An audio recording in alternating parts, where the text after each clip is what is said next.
দেখো RRB group ডিতে একটা প্রশ্ন দিয়েছে, বলেছে মানবদেহে স্পাইনাল নার্ভ বা সুষমা স্নায়ুর সংখ্যা কত।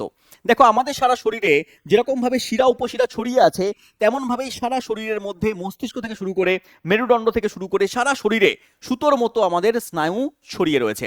তাহলে এই যে স্নায়ু ছড়িয়ে রয়েছে এটাকে আমরা দুটো ভাগে ভাগ করতে পারি, একটাকে বলি আমরা পিএনএস, একটাকে বলি আমরা সিএনএস। স্যার সিএনএস মানে কি? সিএনএস মানে হচ্ছে সেন্ট্রাল নার্ভাস সিস্টেম, আর পিএনএস মানে হচ্ছে পেরিফেরাল নার্ভাস সিস্টেম। দেখো সিএনএস বা সেন্ট্রাল নার্ভাস সিস্টেম কি নিয়ে তৈরি হয়েছে? আমাদের মস্তিষ্ক, আমাদের মস্তিষ্কের মধ্যে যে স্নায়ু আছে সেই স্নায়ুগুলো নিয়ে তৈরি হয়েছে। আর আমাদের সুষমা কাণ্ড মেরুদণ্ডের ভেতরে রয়েছে আমাদের কি বাবা?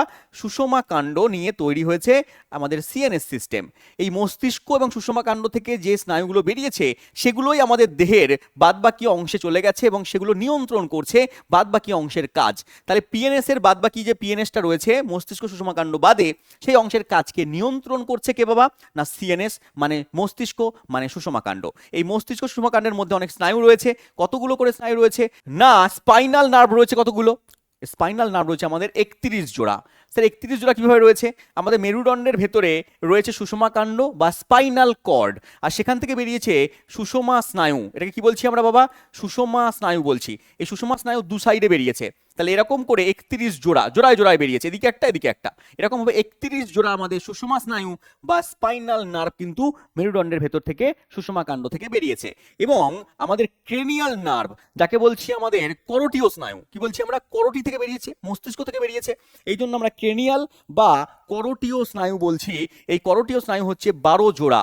এটাও পেয়ারে বেরিয়েছে, এটাও জোড়ায় জোড়ায় বেরিয়েছে, এই সাইডে একটা এই সাইডে একটা এই সাইডে একটা এই সাইডে একটা, এরকম করে 12 জোড়া হচ্ছে করোটিও স্নায়ু কিন্তু রয়েছে। তাহলে এই স্নায়ুগুলোই আমাদের শরীরের বিভিন্ন অংশের মধ্যে সমন্বয় সাধন করছে, পরিবেশের সঙ্গে মানুষের দেহের সমন্বয় সাধন করছে। তাহলে কোশ্চেনের অ্যান্সার আমাদের কি হয়ে যাবে? কোশ্চেনের অ্যান্সার হয়ে যাবে যে মানুষের দেহে সুষমা স্নায়ুর সংখ্যা হচ্ছে বাবা 31 জোড়া, অপশন নাম্বার ডি। দেখো এই কনসেপ্টের উপরে আরো প্রশ্ন দিয়েছে। কি প্রশ্ন বলেছে এখানে? দেখো এখানে দিয়েছে আরআরবি গ্রুপ ডিতে যে মানুষের দেহে স্পাইনাল নার্ভের সংখ্যাটা তো বললামই 31 জোড়া হয়ে যাচ্ছে।